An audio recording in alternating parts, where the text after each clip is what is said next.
मेरे channel A to Z education अड्डा को और इस बेल आइकन पर क्लिक करें फॉर लेटेस्ट अपडेट। नमस्कार दोस्तों, स्वागत है आपका अपने YouTube channel A to Z education अड्डा में। तो दोस्तों, जैसा कि हम लोग उत्तर प्रदेश लेखपाल भर्ती परीक्षा से संबंधित प्रैक्टिस सेट सॉल्व करवा रहे थे और अभी तक हम लोग ने अपना पहला प्रैक्टिस सेट सॉल्व कर लिया है। और आज की इस वीडियो में हम अपने दूसरे प्रैक्टिस सेट की ओर चल रहे हैं, जिसमें हम लोग सबसे पहले सामान्य हिंदी के महत्वपूर्ण प्रश्नों पर चर्चा करेंगे। और अगर आपने पहले प्रैक्टिस सेट्स की वीडियोस नहीं देखी तो साइड में आई बटन पर क्लिक करके आप वो वीडियोस देख सकते हैं और वीडियोस का कंप्लीट प्लेलिस्ट आपको नीचे डिस्क्रिप्शन में मिल जाएगा। तो चलिए शुरू करते हैं अपनी आज की वीडियो। तो हमारा जो सबसे पहला क्वेश्चन है वो कुछ इस प्रकार है, नीचे दिए गए शब्दों में किसकी वर्तनी शुद्ध है। तो क्या पूछा जा रहा है, जो नीचे शब्द दिए गए हैं उसमें पूछा जा रहा है कि किसकी वर्तनी शुद्ध है। तो जो आपका पहला ऑप्शन है वो है सन्यासी, दूसरा ऑप्शन है आकाल, तीसरा ऑप्शन है अनुग्रहित और चौथा ऑप्शन है कवित्री। तो जिसमें आपका जिस शब्द की आपकी वर्तनी शुद्ध है वो है आपका सन्यासी, यानी ऑप्शन नंबर ए आपका एकदम सही है दोस्तों। नेक्स्ट क्वेश्चन है आपका दोस्तों, मक्खन का तत्सम शब्द है।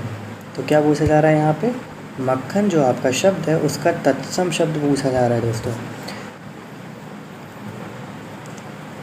तो आपका जो पहला ऑप्शन है वो है आपका मूषण, दूसरा ऑप्शन है मृषण, तीसरा ऑप्शन है माखन और चौथा ऑप्शन है दही। तो जो आपका मक्खन का तत्सम शब्द होगा वो आपका होगा मृषण, यानी ऑप्शन नंबर बी आपका एकदम सही होगा दोस्तों। नेक्स्ट क्वेश्चन है आपका इसी के साथ, आकाल का विलोम शब्द क्या है। तो क्या पूछा जा रहा है, आपका जो आकाल शब्द है इसका विलोम शब्द आपको बताना है। तो आपका जो पहला ऑप्शन है वो कुछ इस प्रकार है, संकलन, दूसरा ऑप्शन है प्राकलन, तीसरा ऑप्शन है विकलन और चौथा ऑप्शन है समाकलन। तो जो आकाल का आपका विलोम शब्द हो जाएगा वो आपका हो जाएगा विकलन, यानी ऑप्शन नंबर सी एकदम सही है दोस्तों। अगला क्वेश्चन है आपका दोस्तों, निम्नलिखित में सूर्य का पर्यायवाची नहीं है। तो क्या पूछा जा रहा है, निम्नलिखित में से सूर्य का पर्यायवाची नहीं है, हमें ये बताना है। तो आपका जो पहला ऑप्शन है वो कुछ इस प्रकार है, प्रभाकर, दूसरा ऑप्शन है विभाकर, तीसरा ऑप्शन है दिनकर और चौथा ऑप्शन है दिनेश। तो जो सूर्य का पर्यायवाची नहीं है, तो सबसे पहला जो आपका ऑप्शन है वो है आपका प्रभाकर। तो जो सूर्य का पर्यायवाची यानी प्रभाकर भी सूर्य का पर्यायवाची होता है दोस्तों। दूसरा जो ऑप्शन है वो है आपका दिनकर, ये भी आपका सूर्य का पर्यायवाची होता है। और चौथा ऑप्शन दिनेश, ये भी आपका सूर्य का पर्यायवाची होता है। बचता क्या है आपका ऑप्शन नंबर बी विभाकर, जो कि सूर्य का पर्यायवाची शब्द नहीं है, यानी आपका आंसर नंबर बी एकदम ऑप्शन नंबर बी एकदम आपका एकदम सही है दोस्तों। चलते हैं नेक्स्ट क्वेश्चन की ओर, रिक्त स्थान की पूर्ति करो। ठीक दोस्तों, रिक्त स्थान क्या है, मेरी चाबियों का डैश खो गया है। तो सुनते ही आपको समझ में आ गया होगी चाबियों का डैश खो गया है, आप लोग सभी लोग समझ गए होंगे कि यहाँ पे क्या होना चाहिए, खाली स्थान हमें भरना है। तो ऑप्शन कुछ इस प्रकार है, पहला ऑप्शन है आपका ढेर, दूसरा ऑप्शन है झुंड, तीसरा ऑप्शन है गुच्छा, चौथा ऑप्शन है समूह। तो इस सभी का आंसर आपने अपने मन ही में सोच लिया होगा, मैं जानता हूँ आप सबको इसका आंसर पता होगा। इसका आंसर आप हम सब जानते हैं कि ऑप्शन नंबर सी यानी गुच्छा सही होगा, क्योंकि मेरी चाबियों का गुच्छा खो गया है, ये यहाँ पे आएगा दोस्तों, एकदम सही है। अगला क्वेश्चन है दोस्तों आपका, अनाथ का विलोम शब्द होता है। तो अनाथ का विलोम शब्द पूछा गया है यहाँ किसका, अनाथ का। तो आपका जो पहला ऑप्शन है वो कुछ इस प्रकार है, सावलम, दूसरा ऑप्शन है सबल, तीसरा ऑप्शन है नाथ और चौथा ऑप्शन है सनाथ। तो जो आपका अनाथ का विलोम शब्द होगा वो आपका होगा ठीक उल्टा सनाथ, यानी ऑप्शन नंबर डी आपका एकदम सही होगा दोस्तों। नेक्स्ट क्वेश्चन है आपका दोस्तों, छूत या संसर्ग से फैलने वाला रोग है। तो क्या बताना है हमें, छूत या संसर्ग से कौन सा रोग फैलता है। तो जो आपका पहला प्रश्न ऑप्शन है वो है आपका संक्रमण, दूसरा ऑप्शन है छूतः, तीसरा ऑप्शन है संक्रमणशील और चौथा ऑप्शन है असाध्य। तो जो आपका छूत या संसर्ग से जो रोग फैलता है वो आपका होता है संक्रमण, यानी ऑप्शन नंबर बी एकदम सही है दोस्तों आपका।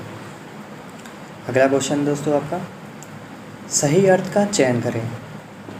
जो आपका दिया हुआ है असन आसान, यह आपका एक एग्जाम्पल दिया हुआ है। पहला ऑप्शन है दोस्तों आपका निराधार कक्ष, दूसरा ऑप्शन है अनमोल बैठने की वस्तु गद्दी, तीसरा ऑप्शन है खाद्य, सत्रिकट, चौथा ऑप्शन है भोजन, गद्दी, बैठने का वस्तु। तो इसका जो आपका आंसर हो जाएगा वो हो जाएगा आपका ऑप्शन नंबर डी, भोजन, गद्दी, बैठने का वस्तु दोस्तों। अगला क्वेश्चन दोस्तों आपका, खून उतरना मुहावरे का अर्थ है। तो क्या पूछा जा रहा है, जो आपका खून उतरना मुहावरा है उसका अर्थ पूछा जा रहा है दोस्तों। तो आपका जो ऑप्शन है वो कुछ इस प्रकार है। पहला ऑप्शन है आपका खून का बह जाना, दूसरा ऑप्शन है खून का कम हो जाना, तीसरा ऑप्शन है क्रोध से मुंह और हाथ का लाल होना, और चौथा ऑप्शन है शरीर का ठंडा पड़ जाना। तो जो आपका खून उतरने का जो आपका अर्थ होगा वो आपका होगा कुछ इस प्रकार, यानी ऑप्शन नंबर सी, क्रोध से मुंह और हाथ का लाल होना, ये आपका खून उतरने का अर्थ है दोस्तों। नेक्स्ट क्वेश्चन है आपका, पंचानन शब्द में अनुस्वार किस ध्वनि के साथ स्थान पर प्रयुक्त किया गया है। क्या है क्वेश्चन आपका दोस्तों, पंचानन शब्द में अनुस्वार किस ध्वनि के स्थान पर प्रयुक्त किया गया है। तो आपका जो पहला ऑप्शन है वो है आपका अड़ा, दूसरा ऑप्शन है ईया, तीसरा ऑप्शन है न, और चौथा ऑप्शन है अड़ा। तो जो इसका जो आपका आंसर हो जाएगा वो हो जाएगा आपका ऑप्शन नंबर बी, यानी ईया। नेक्स्ट क्वेश्चन है दोस्तों, श, स और स और हा कौन से व्यंजन कहलाते हैं। यानी क्या पूछा जा रहा है, ये जो चार आपके शब्द लिखे हुए हैं ये आपके कौन से व्यंजन कहलाते हैं ये बताना है। तो पहला जो आपका ऑप्शन है वो है आपका प्रकंपी, दूसरा ऑप्शन है स्पर्श संघर्षी, तीसरा ऑप्शन है स्पर्शी, और चौथा ऑप्शन है संघर्षी। तो जो आपके ये व्यंजन जो आपके कहलाते हैं वो आपके कहलाते हैं संघर्षी व्यंजन, यानी ऑप्शन नंबर डी आपका एकदम सही है दोस्तों। नेक्स्ट क्वेश्चन है आपका, पूर्ण विराम का प्रयोग किया जाता है। यानी जो आपका पूर्ण विराम होता है, पूर्ण विराम दोस्तों कैसा होता है, जो आपके इस प्रकार जो लगाया जाता है लास्ट में। तो जो आपका पहला ऑप्शन दिया है वो है वाक्य के प्रारंभ में, दूसरा ऑप्शन है वाक्य के मध्य में, तीसरा ऑप्शन है वाक्य के अंत में, और चौथा ऑप्शन है इनमें से कोई नहीं। तो हम सब जानते हैं कि पूर्ण विराम वाक्य के अंत में लगाया जाता है दोस्तों। तो किस प्रकार लगाया जाता है कि वाक्य में अंत में कुछ इस प्रकार से पूर्ण विराम लगाया जाता है। अगला क्वेश्चन है दोस्तों आपका, शब्द होते हैं, शब्द क्या होते हैं। पहला ऑप्शन है ध्वनियों के मेल से बने सार्थक वर्ण समुदाय, दूसरा ऑप्शन है निरर्थक एवं सार्थक वर्णों का मेल, तीसरा ऑप्शन है स्वर एवं व्यंजन का मेल, और चौथा ऑप्शन है इनमें से कोई नहीं। तो शब्द क्या होते हैं दोस्तों आपके, शब्द ध्वनियों के मेल से बने सार्थक वर्ण समुदाय, यानी ऑप्शन नंबर ए आपका एकदम सही है दोस्तों। नेक्स्ट क्वेश्चन है आपका, निम्नलिखित में से यौगिक शब्द की पहचान करें। क्या बताना है हमें, यौगिक शब्द कौन सा है इन चारों शब्दों में से। तो पहला जो आपका ऑप्शन है वो है आंसू, दूसरा ऑप्शन है कक्ष, तीसरा ऑप्शन है पानी, और चौथा ऑप्शन है विद्यालय। तो जो आपका एक यौगिक शब्द होगा इसमें से वो आपका होगा विद्यालय, यानी ऑप्शन नंबर डी आपका एकदम सही है दोस्तों। नेक्स्ट क्वेश्चन है आपका, निम्नलिखित में से द्विरक्त शब्द कौन सा है। तो पहला ऑप्शन है आपका योगाचार, दूसरा ऑप्शन है बड़ाई, तीसरा ऑप्शन है जीवन मरण, और चौथा ऑप्शन है जगह जगह। तो क्या पूछा जा रहा है, द्विरक्त शब्द, यानी द्विरक्त शब्द यानी जिसके बीच में आपका ये चिन्ह पाया जाएगा वो द्विरक्त शब्द होंगे, यानी ऑप्शन नंबर डी एकदम सही है, यानी जगह जगह आपका एकदम सही है। नेक्स्ट क्वेश्चन है दोस्तों आपका, शक का अर्थ है।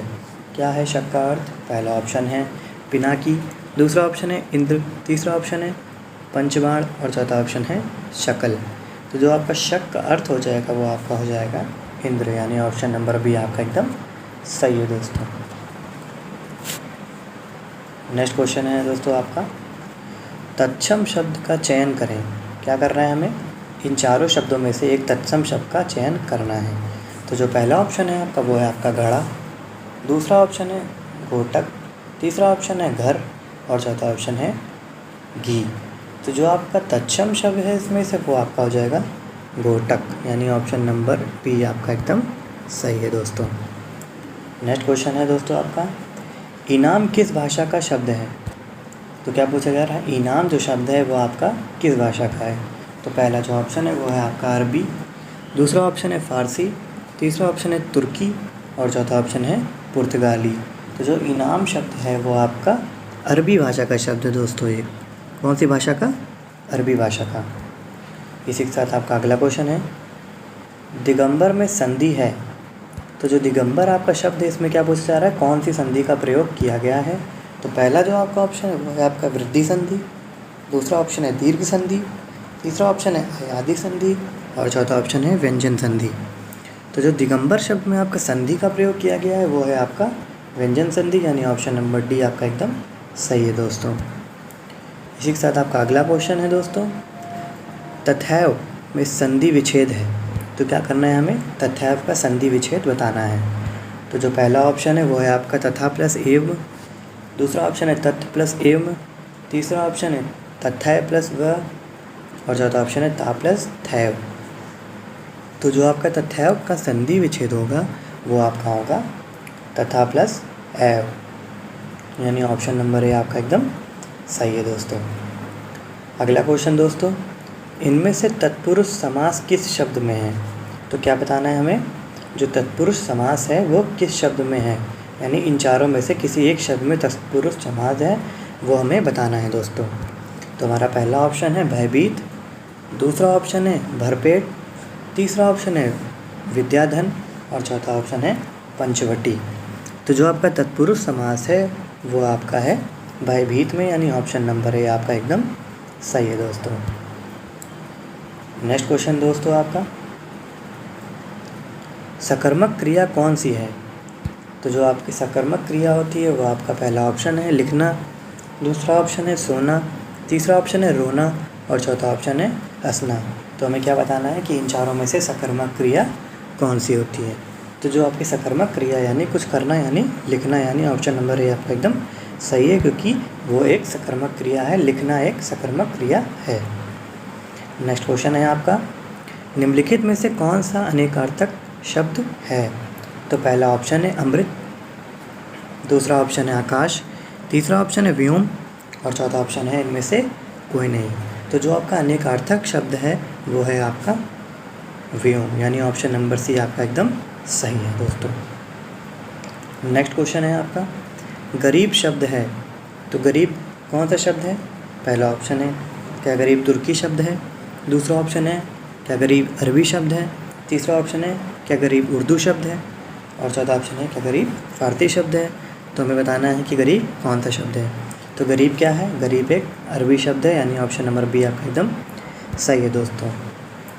नेक्स्ट क्वेश्चन है दोस्तों आपका, और आज का हमारा लास्ट क्वेश्चन, निवेद स्थायी भाव किस रस का है?